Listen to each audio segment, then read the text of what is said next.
Amy Lynn Bradley vanished without a trace. On a cruise ship in the Caribbean, she slipped away like a shadow at dawn. My name is Detective James Carver. I've spent decades untangling mysteries, murders, betrayals, disappearances. Each case leaves a mark, but some, like Amy's, never let you go. By the way, if you're listening to this story in the middle of the night, or lying in a dark room, or somewhere on your way home, leave a comment telling me where you are and what time it is. Also, don't forget to subscribe to the channel, so every time I tell a new story, you'll be the first to hear it, in the right place, at the right time. It was March 1998. The Rhapsody of the Seas, a gleaming cruise ship, sailed through the Caribbean, carrying 2,000 passengers toward Curaçao. Amy, a 23-year-old from Virginia, was on board with her parents, Ron and Iva, and her brother, Brad. She was vibrant, athletic, a recent college graduate with a bright smile and plans for the future. The family was on a dream vacation, a week of sun and celebration. But by the morning of March 24th, Amy was gone. The Bradleys had spent the previous evening together. On March 23rd, they dined in the ship's restaurant. Amy, lively and social, joined her brother at the ship's nightclub later that night. They danced, laughed, and mingled with other passengers. The band, Blue Orchid, played late into the evening. Amy was last seen around 3:30 a.m., dancing with a musician named Alistair Douglas, known as Yellow. She seemed happy, carefree. Brad walked her back to their family's cabin on Deck 8 around 3:40 a.m. She sat on the balcony, smoking a cigarette, her legs propped up on the railing. Brad went to bed. Their parents were asleep inside. At 5:30 a.m., Ron Bradley woke up. He glanced at the balcony. Amy was still there, or so he thought, a shape in the dim light. He didn't disturb her, assuming she was resting. By 6 a.m., he checked again. The balcony was empty. Her sandals and lighter were there, neatly placed, but Amy was gone. Her bed hadn't been slept in. Ron searched the cabin, then the ship's common areas, pool deck, dining hall, gym. No sign of her. By 6:30 a.m., the family alerted the crew. The ship was docked in Curaçao, passengers already disembarking. The Bradleys begged the crew to lock down the ship, to search every room, every deck. The crew hesitated. They made an announcement around 7:30 a.m., asking Amy to report to the purser's desk. It was too late. Passengers were streaming off the ship, blending into the port. The crew refused to stop them, citing protocol. No search was conducted until hours later. By then, any trail was cold. The timeline is critical here. Amy was last seen by her brother at 3:40 a.m. Ron saw someone, maybe Amy, on the balcony at 5:30 a.m. 30 minutes later, she was gone. That's a narrow window, less than 2 hours. The ship was massive, with 12 decks, 1,000 cabins, and countless corridors. If she left the balcony voluntarily, where did she go? If she didn't, how did someone take her without a sound? The balcony was 40 feet above the water. No one heard a splash. No body was found. The family's panic grew. Amy wasn't the type to wander off. She was responsible, close to her family, and excited about the trip. Her belongings, wallet, clothes, even her contact lenses, were left behind. She was nearsighted. She wouldn't go far without them. The crew's response was maddeningly slow. They suggested she might have fallen overboard or was simply lost on the ship. But Amy was 5 feet 6 inches, 120 pounds, a strong swimmer, and the railings were high. Falling seemed unlikely. And if she was lost, why wasn't she found? The Bradleys scoured the ship themselves. They questioned passengers, crew, anyone who might have seen her. A few passengers reported seeing Amy early that morning around 4 a.m. in the elevator with a man, possibly a crew member. Others claimed she was spotted near the nightclub, still with Yellow. These sightings were vague, unconfirmed. The ship's security cameras, if they existed, offered no help. The crew claimed there was no footage. By noon, the FBI was notified. They boarded the ship in Curaçao. but jurisdiction was murky. The Rhapsody of the Seas was registered in Norway, sailing in international waters. Local police in Curaçao had little authority, and the ship's crew seemed more concerned with protecting the cruise line's reputation than finding Amy. The family felt abandoned. Hours turned into days. No trace of Amy emerged. This was the start of a mystery that would haunt the Bradleys for decades. A young woman full of life vanished in a place meant for joy. The timeline suggests she didn't leave willingly. Someone or something took her. The question is, who? And how did they do it in such a fleeting moment? The Rhapsody of the Seas became a floating crime scene. But the clues were scarce, and the truth seemed to slip further away with every passing hour. Amy Lynn Bradley's disappearance left the Bradleys grasping at fragments. By March 24, 1998, the ship was docked in Curaçao and the family was frantic. The crew's response was sluggish, almost indifferent. They conducted a cursory search of the ship, cabins, decks, storage areas, but found nothing. No signs of a struggle, no blood, no belongings out of place. Amy's sandals and lighter remained on the balcony, untouched. Her absence was as clean as it was baffling. Witness statements were the first threads to pull. Passengers reported seeing Amy in the early hours of March 24th. One couple claimed they saw her in an elevator around 4 a.m., accompanied by a man in a white uniform, possibly a crew member. The description was vague. Medium height, dark hair, no name. Another passenger said they saw Amy near the nightclub, talking with Alistair Douglas, the musician called Yellow. He admitted to dancing with her, but claimed they parted ways around 3:30 a.m. Brad, her brother, confirmed this, saying he escorted Amy back to the cabin shortly after. These accounts placed Amy in different parts of the ship, but none were definitive. No one saw her after 5:30 a.m. when Ron glimpsed her, or someone, on the balcony. The crew's statements were less helpful. They insisted Amy might have fallen overboard. The railings on Deck 8 were chest-high, and Amy was athletic, not intoxicated. The overboard theory felt like a convenient dismissal. Others suggested she might have left the ship in Curaçao, but her passport, money, and contact lenses were still in the cabin. Amy's nearsightedness made it unlikely she'd wander far without them. The crew's reluctance to lock down the ship early that morning raised red flags. Passengers had been allowed to disembark freely, potentially carrying evidence, or Amy herself, into the port. The ship's security measures were another dead end. The Rhapsody had cameras, but the crew claimed none captured the Deck 8 hallway or balcony. If footage existed, it was never shared. The Bradleys pressed for a passenger manifest to track who left the ship, but the cruise line cited privacy concerns. This stonewalling fueled the family's suspicion that the crew knew more than they let on. Why the delay in searching? Why no lockdown? It felt like the cruise line was protecting itself, not Amy. Physical evidence was nearly non-existent. The balcony showed no signs of a struggle, no scratches, no marks on the railing. The ocean below was calm. No one reported a splash or a body. A fall seemed improbable, yet the crew clung to it. The Bradleys found a small clue. Amy's lighter, left on the balcony, was a brand she rarely used. It was a minor detail, but it gnawed at Ron.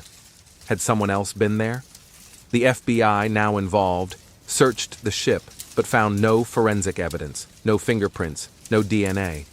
The case was slipping into a void. Contradictions piled up.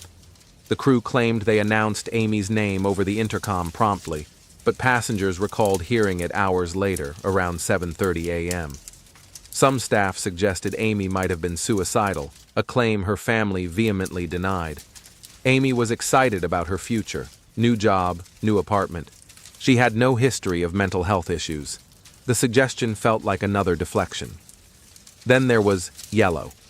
He was cooperative, but his bandmates were less forthcoming. One passenger overheard a crew member muttering about trouble in the nightclub that night, but when pressed, the crew member clammed up. The Bradleys' frustration grew. They felt the cruise line was more interested in resuming the itinerary than finding Amy. By March 25th, the ship sailed to Aruba, the next port. The family stayed on board, searching, questioning, pleading. Passengers began to whisper, rumors of a fight, a stranger, a cover-up. One woman claimed she saw Amy with a man near the crew-only area of the ship, but the crew dismissed it as hearsay. The FBI interviewed key witnesses, including Yellow and the elevator couple, but their stories didn't align perfectly. Time was eroding clarity. The investigation exposed the cruise ship's underbelly. Crew members, often underpaid and overworked, lived in a separate world below deck. Passengers rarely saw it, but stories of misconduct, parties, drugs, even prostitution circulated. Could Amy have stumbled into something dangerous? The family wondered if she'd been targeted. She was outgoing, attractive, easy to notice. Had someone watched her that night? By the end of the week, the case was stalling. The FBI handed off to local authorities in Curaçao and Aruba, but their resources were limited. The Bradleys returned home to Virginia empty-handed. The clues were thin, the statements shaky, and the cruise line's cooperation minimal. Something felt wrong, deliberate. Amy didn't just vanish. Someone. The Rhapsody of the Seas sailed on, but Amy Lynn Bradley's absence left a shadow that grew darker with each lead. I've seen cases where suspects emerge like ghosts, vague shapes that dissolve under scrutiny. Amy's case was different. The suspects were few, but the theories were sinister, each one pointing to a truth too grim to dismiss lightly. The investigation turned to the people closest to Amy's last moments. Alistair Douglas, the musician nicknamed Yellow, was the first name on the list. He admitted to dancing with Amy at the nightclub until around 3:30 a.m. on March 24, 1998. He was charming, cooperative, and had no criminal record. Brad, Amy's brother, confirmed they parted ways when he walked her back to the cabin. But passengers reported seeing Yellow with Amy later near the elevators, though he denied it. His bandmates were less forthcoming, offering clipped answers and avoiding eye contact. One passenger overheard a band member say Yellow had a habit of getting too friendly with female passengers. It wasn't evidence, but it was a thread. Could he have followed Amy after she left the nightclub? His alibi was loose. Nobody vouched for his whereabouts after 4 a.m. Then there were the crew members. The cruise ship's staff numbered over 700, many from countries with lax background checks. A passenger's claim of seeing Amy in an elevator with a man in a white uniform, likely a crew member, raised questions. The crew-only areas, below deck, were off-limits to passengers, a hidden world of cramped quarters and late-night parties. Rumors swirled about crew members preying on passengers, especially young women. One housekeeper hinted to the Bradleys about trouble in those areas, but refused to elaborate, citing fear of losing her job. The cruise line provided no crew manifest, claiming it was unnecessary. The man in the elevator was never identified. If he existed, he melted into the ship's labyrinth. The motives began to take shape, and they weren't simple. Amy was outgoing, attractive, a standout in a crowd. Had she caught someone's eye? The nightclub was packed that night, a mix of passengers and crew mingling freely. A predator could have watched her, waited for the right moment. But there was a darker theory gaining traction: human trafficking. Cruise ships, with their transient populations and lax oversight, were perfect hunting grounds. Women had vanished from ships before, though rarely with Amy's profile: American, traveling with family.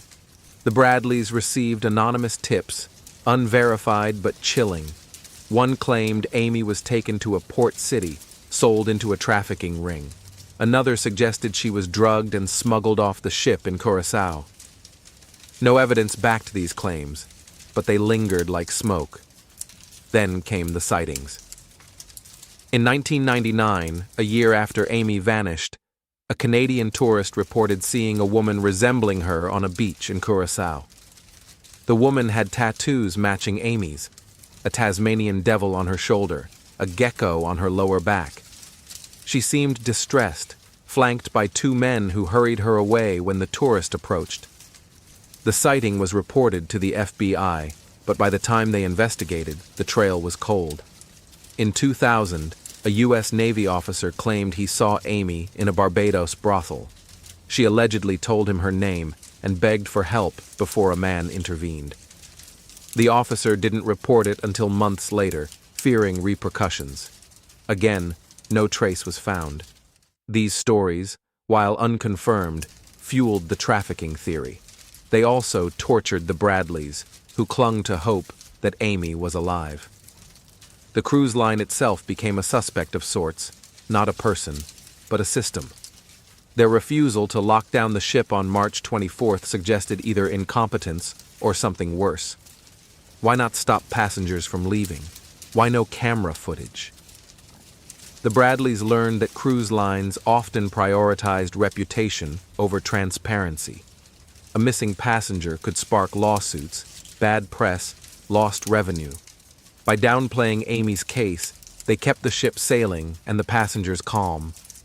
One former crew member, years later, claimed the ship's management instructed staff to say nothing, even if they knew something. It was hearsay, but it fit the pattern of obstruction. Motive was the hardest piece to pin down. If yellow was involved, was it personal, a rejection turned violent? If a crew member took her, was it opportunistic or planned? If trafficking was the answer, who orchestrated it? The ship was a microcosm. 2,000 strangers, 700 crew, countless motives. Amy could have been targeted for her looks, her vulnerability, or simply because she was in the wrong place. The lack of physical evidence made every theory plausible and none provable. As the months turned to years, the suspects remained shadows. Yellow returned to his life, the crew scattered to other ships, and the cruise line closed ranks. The Bradleys chased every lead, from psychics to private investigators, but each one ended in a dead end. The truth was out there, somewhere, but it was buried deep, perhaps in the memory of someone who was on that ship, watching, waiting, knowing. The Amy Lynn Bradley case was a puzzle with too many missing pieces. I've worked cases where a single clue breaks everything open, but here, every lead seemed to dissolve into the Caribbean Sea. Yet, one moment, a haunting image, kept the mystery alive, taunting us with possibilities. By 2005, 7 years after Amy vanished from the Rhapsody of the Seas, the investigation had grown cold. The Bradleys refused to give up, plastering Amy's face on posters, websites, and TV shows. The FBI followed leads, but jurisdiction issues and the cruise line's opacity stifled progress. Then came a breakthrough, or at least the closest thing to one. A man browsing an adult website stumbled across a photograph. It showed a woman partially undressed on a bed. Her pose was unnatural, her expression vacant. The image was labeled Jazz. The man, disturbed by the resemblance to Amy, contacted the Bradleys. When they saw it, their hearts sank. The woman had Amy's cheekbones, her jawline. The tattoos weren't visible, but the likeness was uncanny. The Jazz photo became a turning point. The Bradleys sent it to the FBI, who traced the website to a server in the Caribbean. It was linked to a network advertising escorts in port cities like Curacao and Barbados, places Amy had been sighted before. The photo suggested a grim reality: human trafficking. The woman looked coerced, her eyes empty, as if she'd been broken. Ron and Eva Bradley believed it was Amy, though the FBI couldn't confirm it. The image was undated, the website shut down quickly, and the trail went cold again. Still, it reignited the case. Could Amy have been taken off the ship, sold into a shadowy world? The photo was a clue, but also a torment, a glimpse of hope wrapped in horror. This led me to revisit the timeline. March 24th, 1998. Amy was last seen at 5:30 a.m. on the balcony, or so Ron thought. By 6 a.m., she was gone. The ship was docked in Curacao. passengers and crew moving freely. If someone took Amy, they had a narrow window to move her. The crew's refusal to lock down the ship gave them opportunity. A crew member, familiar with the ship's layout, could have lured or forced her to a lower deck. From there, a service exit or a tender boat to shore was possible. Curaçao's port was busy, chaotic, perfect for slipping away unnoticed. The trafficking theory fit. A young woman, isolated, could be smuggled off in a matter of minutes. But there were holes. No one saw Amy being forced anywhere. No screams, no struggle. The elevator sighting at 4 a.m., with a man in a white uniform, suggested she was already with someone before returning to the cabin. Was it consensual, or was she being watched? Alistair Douglas, yellow, remained a question mark. His story held, but his bandmates' evasiveness didn't. Could they have been covering for him, or someone else? The crew's silence was deafening. A whistleblower later claimed some staff knew of parties below deck, where passengers were sometimes invited. Amy, outgoing and trusting, might have been drawn into a trap. The Jazz photo pointed to a larger network. Cruise ships were transient, ports were lawless, and young women were vulnerable. Sightings of Amy in Curaçao in 1999, Barbados in 2000, aligned with this. The Canadian tourist who saw a woman with Amy's tattoos described her as guarded, flanked by men. The Navy officer's brothel story was similar. A woman claiming to be Amy, begging for help, then silenced. These weren't proof, but they formed a pattern. If Amy was alive, she was trapped in a world designed to hide her. The breakthrough, if you can call it that, didn't solve the case. The FBI chased the photo lead, but the website's operators were ghosts. Curaçao and Barbados police lacked resources to dig deeper. The cruise line Royal Caribbean maintained their stance. Amy likely fell overboard or left voluntarily. They offered no new records, no camera footage, no crew interviews.